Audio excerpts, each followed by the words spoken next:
So we're back again in the workshop. I've had some good feedback today from people wanting to see videos of different things. They haven't really asked what they want to see, so we're going to go right the way back to the beginning and start. Where can we start? Lathes, reference books, websites. We'll try and cover a bit of that tonight if we can. So lathes, for instance, as I said last night, small little Chester lathe, which I'll walk you through in a second. I can't view what you're seeing through my app on my phone, so if you miss something or I find it in editing is wrong, I'll have to jigger it about and whatever. But outlay for a workshop at home can be very, very expensive. So the first thing you've got to understand is you've got to have a good pot of money to go into, because this hobby isn't cheap. But I don't know a hobby that is cheap, to be fair, and I've had a few. So lathe wise, I'm just going to turn this music down a little bit because it's a bit loud. Yeah, so lathe wise, I started off with a little Chester lathe, and got some accessories for it after I realised I needed some other bits. So I got a 4-jaw chuck, I got a faceplate for it, and it came with, obviously, with a 3-jaw independent. Yeah, 3-jaw, not independent. Can't remember the words what I'm looking for. Anyway, it came with a 3-jaw chuck. So it was self-centering, that's what I'm after. So it came with a 3-jaw self-centering chuck.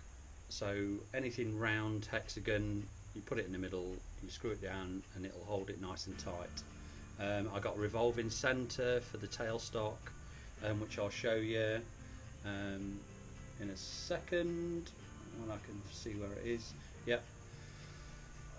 So and then I had some centre bits. I've got a load of drill bits that are up on the shelf behind me. Ignore this here, this is the cab for my engine, which I'm working on at the moment. Lots of nuts, bolts and screws going into that at the moment. So yeah, so I'm going to just pick the camera up. Okay, so here's the little lathe.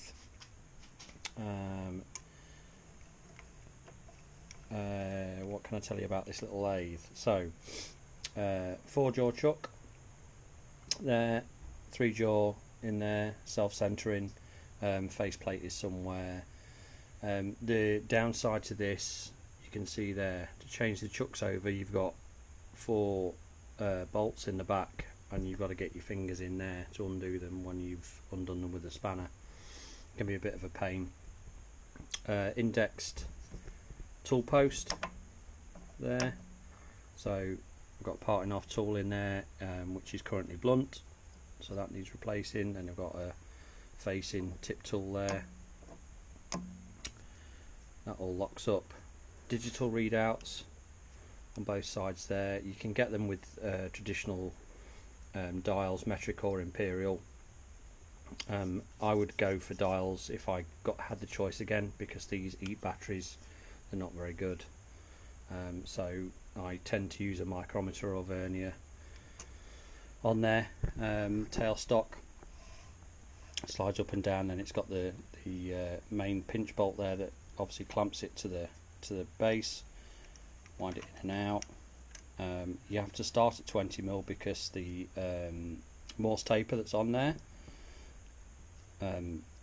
if I go back any further, it pushes that out, so I have to start at 20mm. So anything from 20mm is 0 to me for drilling purposes.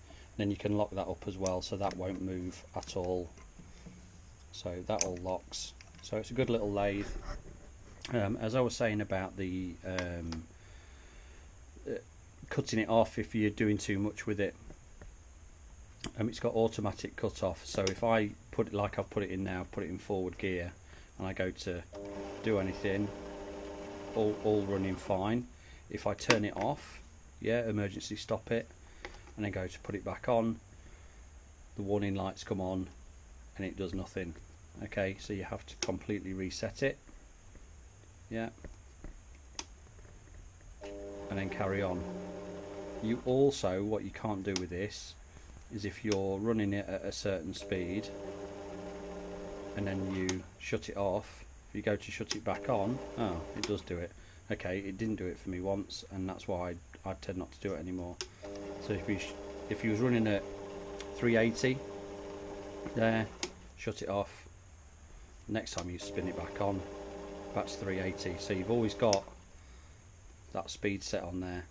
But if you put it in gear and then dial it in, sorry, if you emergency stop it, leave the dial on, emergency light comes on. Make sense? Not really making much sense, to be honest. If you want to put it into gear, which is at the back and it's a bit of a fiddle, if you want to put it into gear at the back, and what this does is gives us the power feed. Yeah, so you can see the screw there turning. Now look, so you've got power feed on.